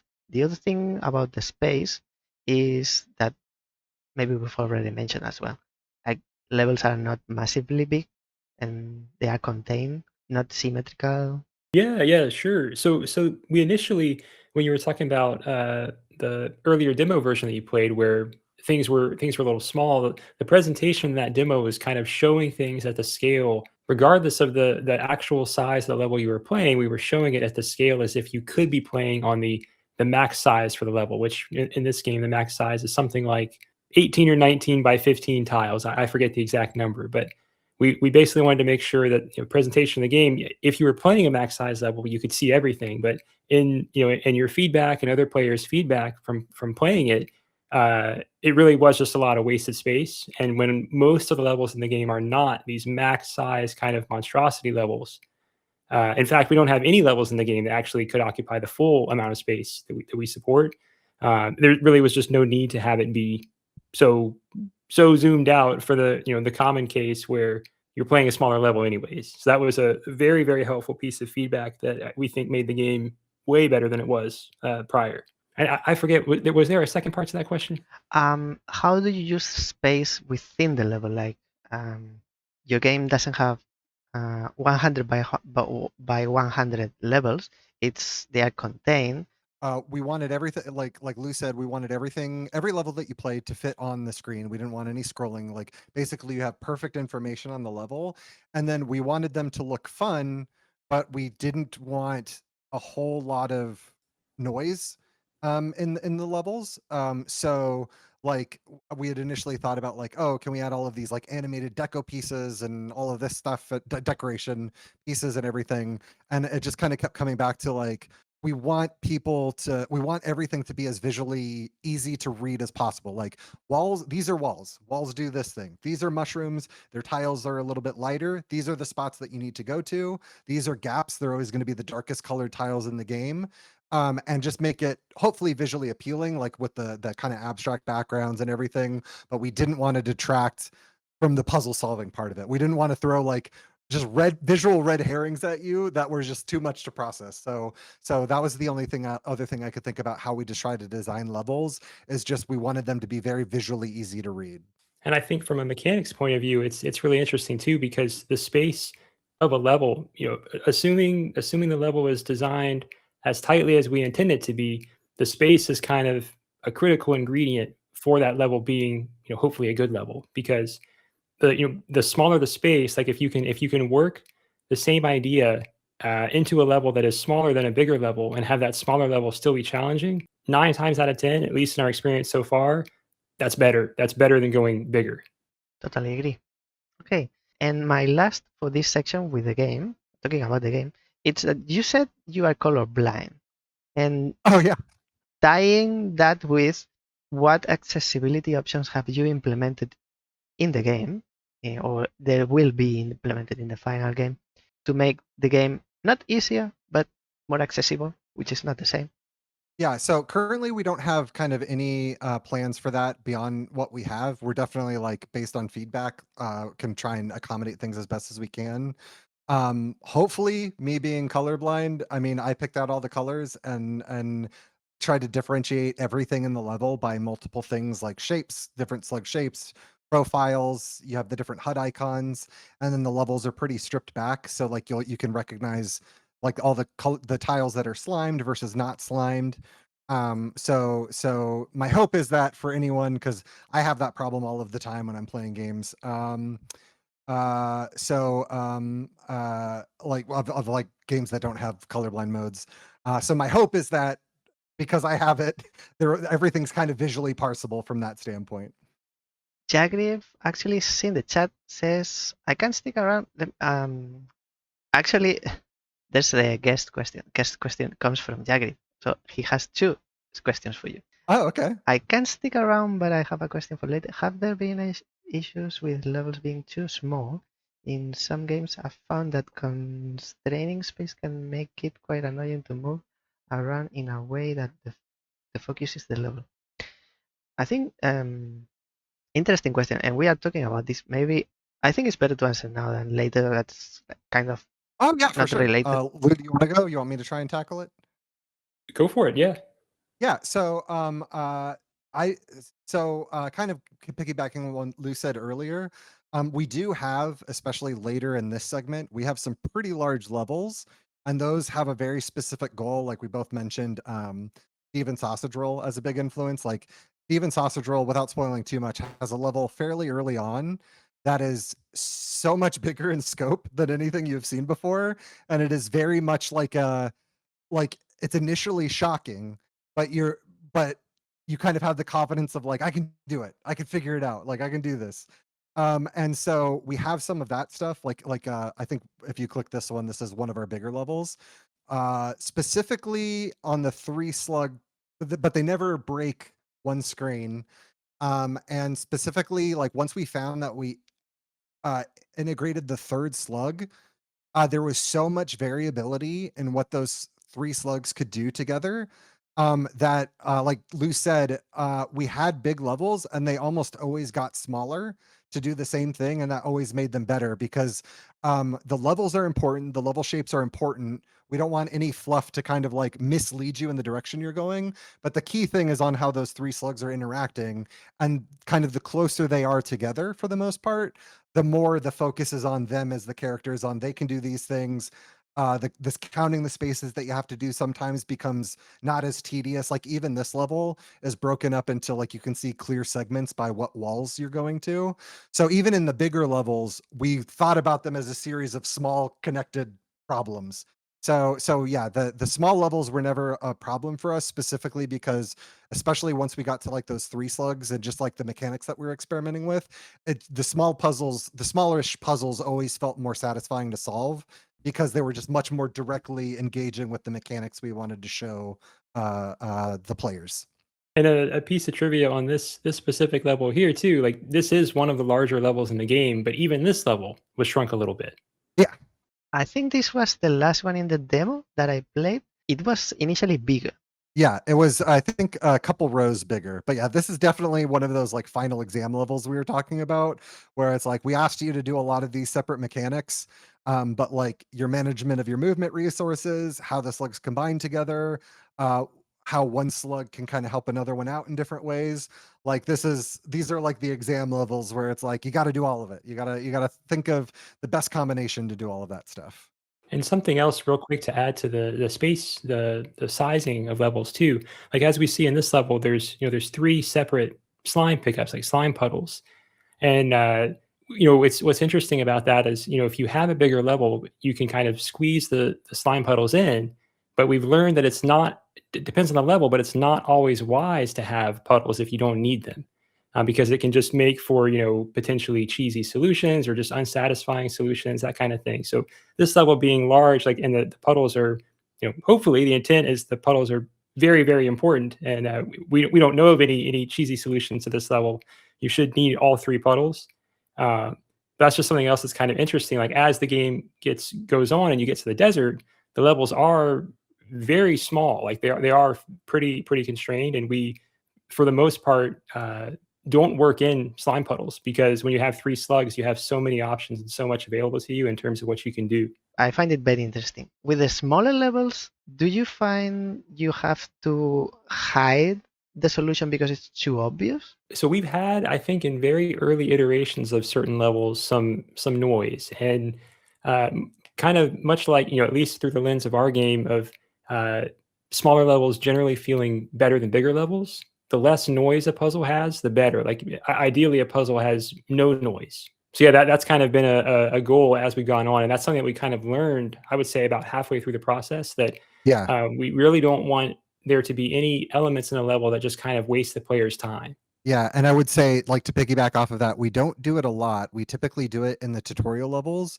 But if there is something noise or like a red herring move that we put and has a very strategic reason, and that doing that action should hopefully indicate to you something. Like you should learn something. So like in that second one slug puzzle that you played, I know this is way back in the demo. Like it's very similar looking to the first puzzle, but you can overshoot the mushroom. And we kind of add a couple of things that make you like that kind of lull you into like, oh, I just solved this the same exact way. And so in that specific level, we try and add some elements that hopefully intentionally mislead you from the solution the first time so that you can actually observe why not we don't want you to like fail the puzzle and laugh at you for failing. We want you to like overshoot the goal and then be like, oh, why did that happen? Oh, because I need to do this thing. So the only times we ever try and add any kind of like what I would qualify as noise or misleading stuff intentionally is specifically because we want you to take away a lesson from it. That we think it's that's the best way to learn. One last thing for this part, I asked about accessibility, but I think you only referenced the colors. There's no other like sound or there's no dialogue, so there's no need for subtitles. There's no hint system in case someone needs a push, but you can skip levels, which is good. Yeah, you can play levels non-linearly, and also like because we're just a small team with like limited resources, like ideally we would localize the game. And so it is, I think, currently set to English on the Steam pages. There is we tried to include the seizure warning at the beginning just because we do have these kind of trippy effects in it. But most of the game, including the tutorials, is language independent, which we really wanted to try and do. Like even down to the menus, I think the only thing in the menus that isn't a symbol is the word vsync. It is localized to English and as much text as there is in the game, but like none of the characters speak. There's no text in anything. All of the tutorials are image based, which hopefully makes them universally like as understandable as we can make them. So from a localization standpoint, while it is set to English, we really tried to make everything kind of as universal as possible, like by using symbols and iconography and stuff like that. So I would be able to play if I was a Slug. If you were Slug, we would love to hear from you and your thoughts on the game. Okay, I will.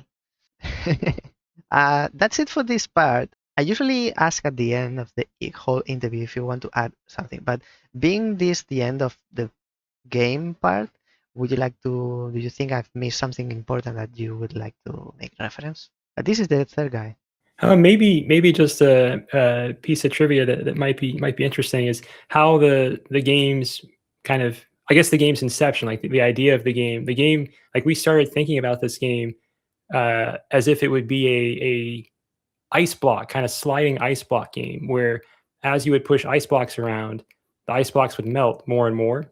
And we were thinking, okay, when ice melts as it slides around, it leaves water. It leaves kind of melted water in its path. And that just kind of got us thinking, like, okay, what else in the natural world? Like, what else leaves stuff behind when it moves? And we got to, slimy goo monsters initially, kind of like for a quick interim thing, and then we landed on the slugs. And that was just kind of like a piece of trivia that it started out as ice block sliding and morphed into 90s cartoon inspired slug slimy extravaganza. And the topic of penguins was already taken, so yeah, that's right. Yeah.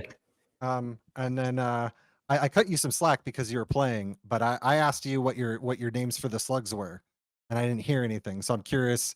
In our goal to have everyone personalize the slugs, what would you name these three guys? Right now, yeah. I need time to think because I'm introverted. I need to think about this, and if I was extroverted, I would give you 100 answers without a problem. But being introverted and perfectionist, I can only give you one. I'm only allowed myself to give you one answer, and that answer it will be the best that I can come up with. So maybe watch this space. We'll come back to this. Maybe I'll do some research and come back.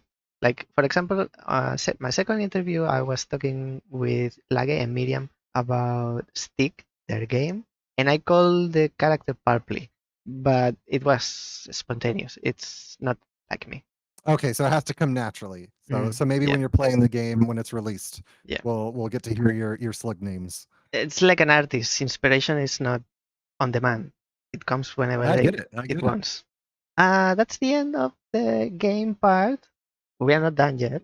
I have a few hard questions to ask, because if you thought this was all done and smooth until the end, you are wrong. Did I ask you? Maybe you mentioned I missed. What's the hardest part of the development of the game? So I would say the hardest part is probably marketing the game. Bang! You were waiting for it. I know you were waiting for it, because you came with the homework done. I said it because I always say that I expect my guests to say that the hardest part is marketing. It looked like you were waiting for the question. So tell me about marketing. What problems did you have? Yeah, it's a actually. Do you want to take this one, atallfrog? Oh yeah. So for us specifically, like we definitely did like social media pushes and everything like that, but because we've kind of talked about like how tight our timeline is, anytime we would do marketing, it would always be at the expense of something else, and there was always something else to do, like a bunch of art or a bunch of programming or anything like that. And I think a lot of developers get into this as well. The other thing specifically is because we landed on this puzzle game. There are like great games like Peak. I love Peak. Peak was such a fun game that came out this year. And because that game is all about like the interactions, it's not so much about like the solutions to things, there are surprises in it. It's about the interactions of your friends. Like I can see like a much more path forward in like Instagram and TikTok. Like that's a lot of where marketing is happening right now for games, and where games can take off. And they're just like, or like Twitch and streaming and everything like that. It's just such a great game premise for something that is like viewable, kind of like and it can you can just show people like a 2-second clip of something funny happening that you and your friends did. And for a puzzle game, like we don't really want to show the solutions to as many puzzles as we can help show. We don't want to show too much of what the slugs can do, because like we want people to discover that on their own, and puzzle games are kind of a cerebral experience, so like we don't want to cheat anyone out of, as much as we can, like the experience of playing the puzzle game. So we never really quite cracked, I mean, we don't have anything up on Instagram or TikTok because we never really like cracked the video content that we could do for it, and the only ideas that we could think of were like, it just was more time than we could conceivably, unfortunately, like put towards it. So marketing is just it is a bear. I understand why people get paid the big bucks for it, more this year than any other year of my life. I'll give you a piece of advice, me, that I know nothing. For next game, because there's another game coming, whether it's Slugtrip 2 or not, we'll find out in the guest question, probably. We'll talk about that. Okay. In the next game, don't think as marketing as something separated. It's intrinsic to the development of the game, and it can come in the shape of, I've done this music, I've done this background, I've designed this character. You share everything that you do in real time. It's not something that happens at the end when the game is done, and then I publish some shorts to let people know that the game is available. That also happens, but it happens during the development. Marketing, it's like parallel development of the game and marketing, there are parallel lines. I would recommend that. So you don't have to find time to do marketing. It happens at the same time. You design a character, and once you are done, or maybe you are not done and you want a second opinion, so you post it and, hey, I have this too, or I have this one, what do you think about? And feedback from audience affect development, and by exposing your game, people get attached earlier than when the game is done and finished and you can show it. Like, for example, there you have a demo. It's not published. It wasn't published when the game is finished and it has 20 levels. I'm showing you 3. No, it happened mid-development, and there was no problem with that. The demo now, it doesn't represent the end product. It's totally fine. So do with that piece of advice what you want. You can thank you. you can Very dismiss it. insightful. So you answered 2 questions in one, because my one question is, what's the hardest part of the development, and the second one is, how do you feel about marketing? So that's 2 for the price of 1. Maybe I ask these 2 together because they are related. Next question. Now we are zooming out of the game, talking about more like the state of the industry, puzzle players, the market.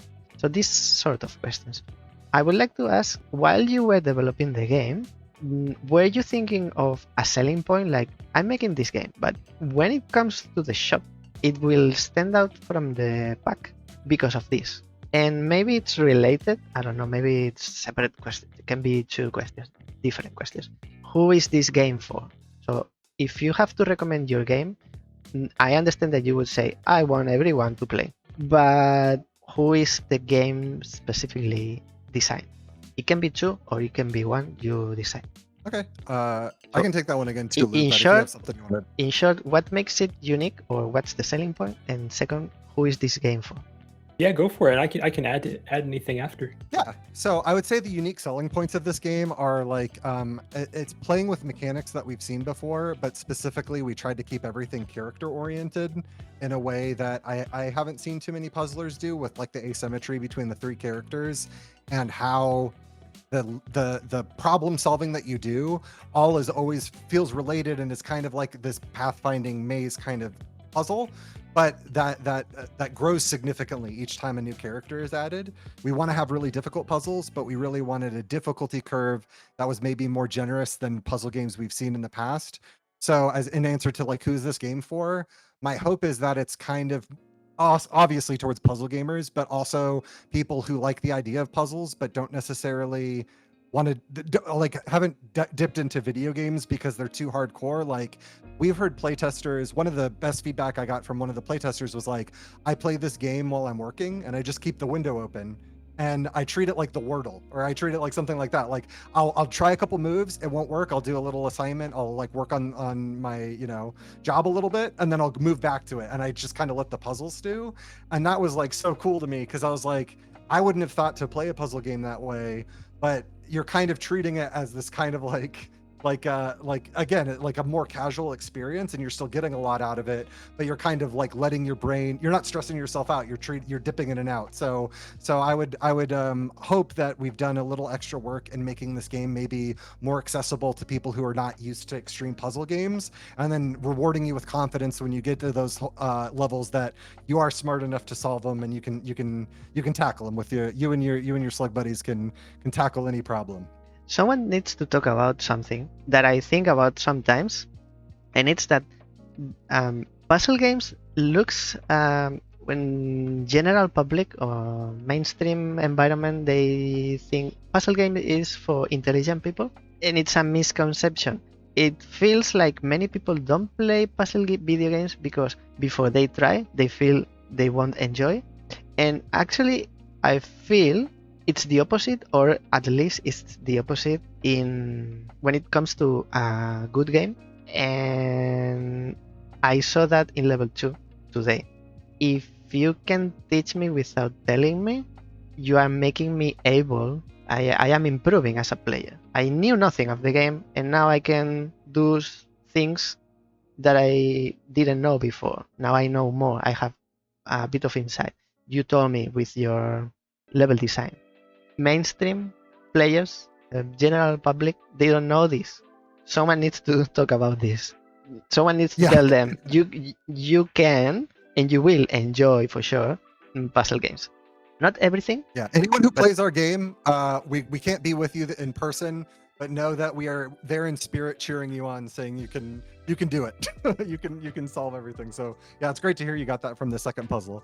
And that type of feedback that you get just from playing the game itself, like those discovery moments or those aha moments, to me, those things are priceless. Those feelings that you can get, it's one of those things that you can kind of really only get in puzzle games, it seems like, or at least in a game that has some kind of puzzle element where you have that aha moment, that realization. And we try to make sure that the game has that aha moment at least a couple or 3 times every time a new character is introduced. Totally right. There was an award last year for Thinky Awards that was best aha moment, and they removed it this year. I can't nominate Slugtrip either for that. Oh, it's okay. Well, maybe like even if we get a nomination from you just in person, we'll love to hear it. Okay, I'll go after when the stream finishes. I'll go on the stream and I'll shout very loud. Yeah, just text me a picture of a trophy, and I'll that'll mean the world to me. Okay. Very briefly, can you tell me how you feel going into the puzzle video game market? How do you feel the state of the market is? Like, is there room for your game? Is there room for more? It's everything done. It's saturated. It's a bubble. But how do you feel? I feel pretty good about it. I mean, like atallfrog was saying, it does kind of borrow from genres, sliding puzzle, resource management games. When you get to the third slug, Sokoban elements come into the mix as well. But we feel and we try to make sure that while the game borrows from those kind of different puzzle elements, it kind of adds its own spin. And like the core thread throughout the whole thing is, slime is limited. You have to use your slime wisely.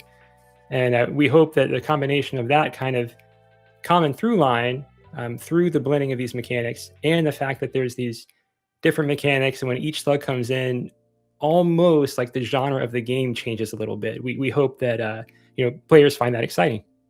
What would you consider a success? This is a question that came out from Jagreev's interview. I find it an interesting question, so I'm repeating. Is it already a success, or do you expect to sell millions, or maybe in his case, a popular streamer played his game and that's also a success? It can take many different shapes. For me, success is releasing the game. I mean, I would love if plenty of people bought the game too, but just getting the game out the door, having a game under our belt that we can totally call our own, that's success to me. Which is the original motivation, as you mentioned in the beginning. Yeah. Frog? Yeah, I'd say similarly, and then I also kind of already hit my metric for success, which is very fortunate in that I just wanted to, I was hoping that people I didn't know would play it and like it, and that's happened. So when we release it, my hope is that more people that I don't know play it and like it,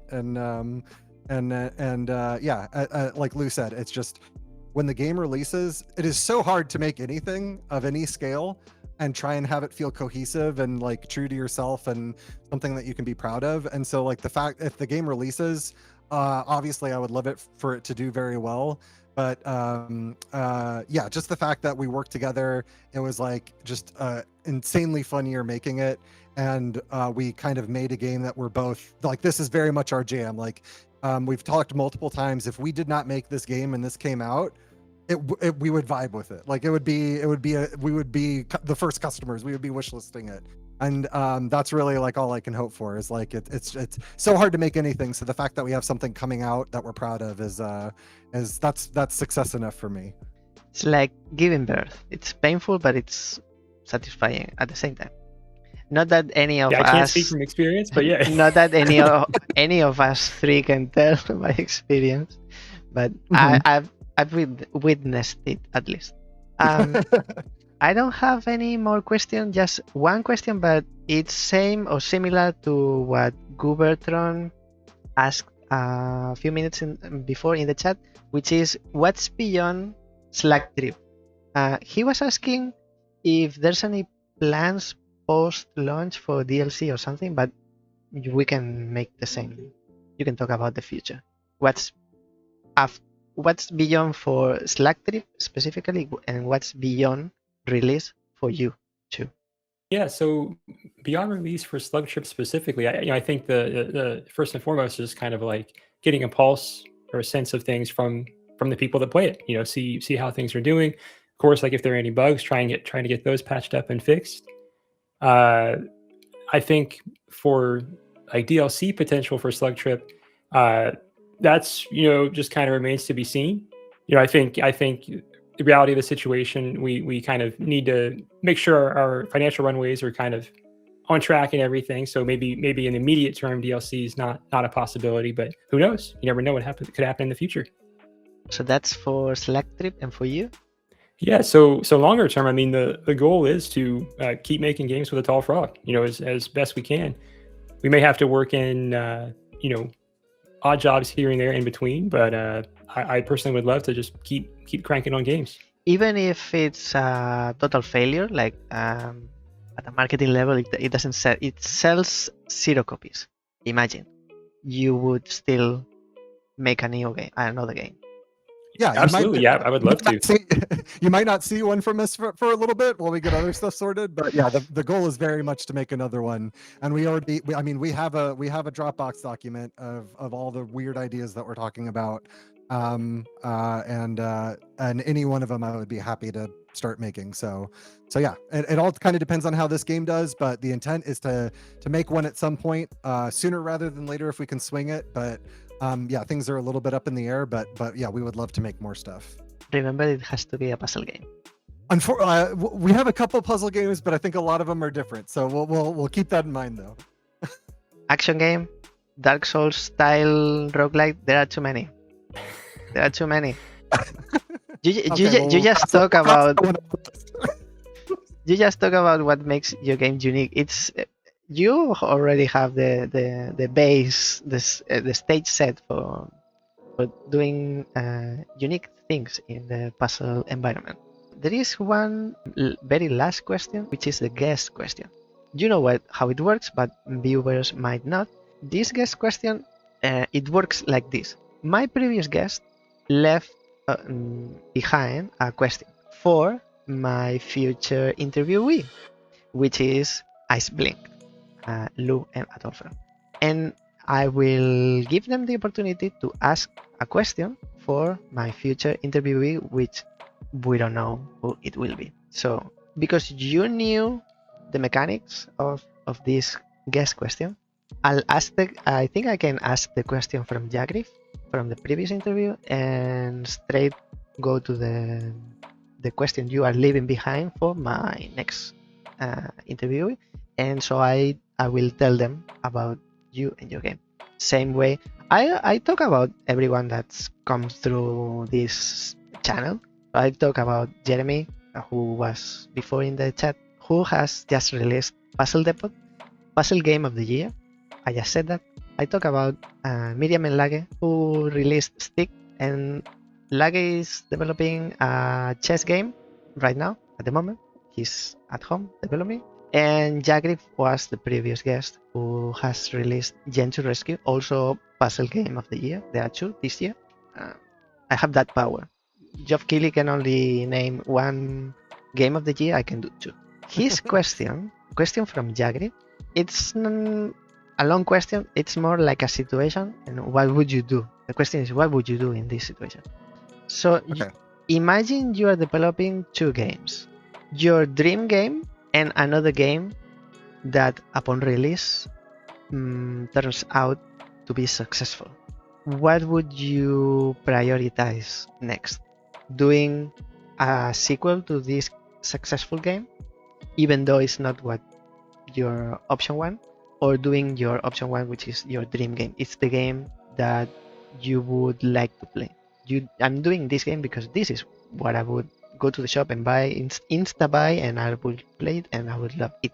In this situation, what would you do? Yeah, so I think it's impossible to say when the money's not right there in front of you. But just how I'm thinking about it right now, if I'm not having fun doing the thing, making the game, I think that could translate into the quality of the game.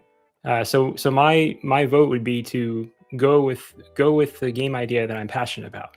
But again, the money is not right in front of me in this very moment, so it really is one of those things that's impossible to say. But I would like to think that if I went the other route and was kind of grinding the game out, that would translate into the quality of the game, and I wouldn't be potentially as proud of what comes out of it. Frog, what's your take? My take is going to be less diplomatic. No, I am one of the most lazy, procrastinating people that I know. And so if I'm working on something, I look for excuses to not work on things that I love. So if I'm working on something I don't like, I am super dramatic and drag my feet on it for forever. So independent of passion project or not, I have found I have weaponized laziness that does not compute with things that I don't want to do. So I need to I have to do things that I can find some way to be passionate about, or I just can't do them. Which is probably not the healthiest way to go through life, but especially when it's stuff that if it's my game company, if I'm it's a little easier for me to do stuff if it's not directly related to me as a person or my company. But I have to do stuff that I like because it's I can make a dozen excuses to do things I don't want to do. So yeah, I have to work on the passion project. One, because it makes me happy, but also I'm a very overly dramatic person, and I can't work on things I'm not interested in. I visualize you dragging your feet like a slug. If a slug had feet. Yep. Yeah. When I have something to do that I don't want to do, you can just see slime trails all around my house because I'm just walking around in circles. You've answered my previous guest. Now it's your turn to come up with a question. Both together. It's not one each. It's one for both of you.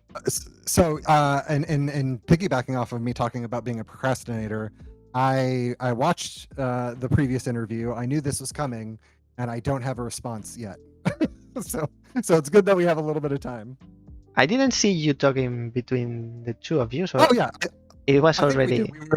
We were messaging separately. We didn't know if we should talk over you or anything. Yeah, I think we got one. This one is maybe more logistics, but that's because we're coming off of making a game.